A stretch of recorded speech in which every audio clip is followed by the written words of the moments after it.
ACL டேர்ஸில் வரவங்களுக்கு நம்ம first விஷயம் டீச் பண்ணுறது ஏசிஎல் எதுக்கு முக்கியன்றது இல்லையா? ஸோ அனாட்டமி ஆஃப் ஏசிஎல் ஒரு பேஷண்ட்டுக்கு நம்ம சொல்லணும்னா என்ன சொல்லுவீங்க நீங்கள்?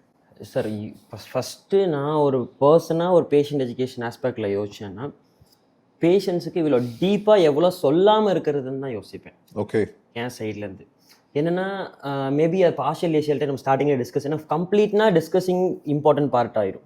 ஏன்னா சர்ஜிக்கல் ப்ரொசீஜர் போகிறதுக்கான சான்சஸ் ரொம்ப ஹை அப்படிங்கும் போது, இன்ஸ்டபிலிட்டி சான்சஸ் ரொம்ப ஹைங்கும் போது நம்ம எக்ஸ்பிளைன் பண்ணி புரிய வைக்கிறது பெட்டராக இருக்கும். டெஃபினட்டாக பார்ஷியல்ன்ற ஸ்டேஜில் நான் mostly I avoid explain anatomy to the patient. Very good. Maximum ஏன் அப்படி சொல்ல வரேன்னா, ஏன்னா என்னைக்காவது ஒரு நாள் லைஃப்பில் ஒரு 2 வருஷத்தில் சரியே ஆயிட்டாங்க அப்படின்னா கூட, ஒரு 10 இயர்ஸ்க்கு அப்புறம் லைட்டாக நீ பெயின் வந்தால் கூட immediately they think that anatomy நான் என்ன இந்த போன் வச்சு எக்ஸ்பிளைன் பண்ணணும், கால் ட்விஸ்ட் ஆகிற ஃபீலிங் அவங்களுக்கு சைக்காலஜிக்கலாக மைண்டில் போய் செட் ஆயிரும்.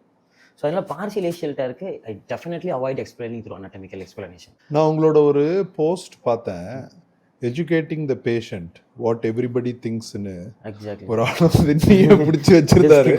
அதுக்கப்புறம் what is actually patient education talking to the பேஷண்ட்னு போட்டு இதான் மீன் பண்ணீங்களா நீங்க? இதான் மீன் பண்ணேன். ஓகே, ஏன்னா நம்ம வந்து ஒரு சயின்டிஃபிக்கான எக்ஸ்பிளனேஷன் கொடுக்கும்போது unless it is a serious pathology, serious pathological ரிஸ்கே கம்மி அப்படிங்கும் போது இப்போ நம்ம 100% ஏசிஎல் டேரில் ஃபுல் டேர் ஆகுது நிறையா, கொஞ்சம் கம்மி compare to partial and incomplete ACL dare.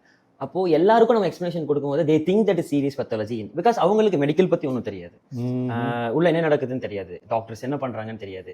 They trust us, they coming in sitting in front of us அப்படிங்கும்போது நம்ம ஒரு ரீஅஷூரன்ஸ் அண்ட் கான்ஃபிடன்ஸ் கொடுக்கணும்.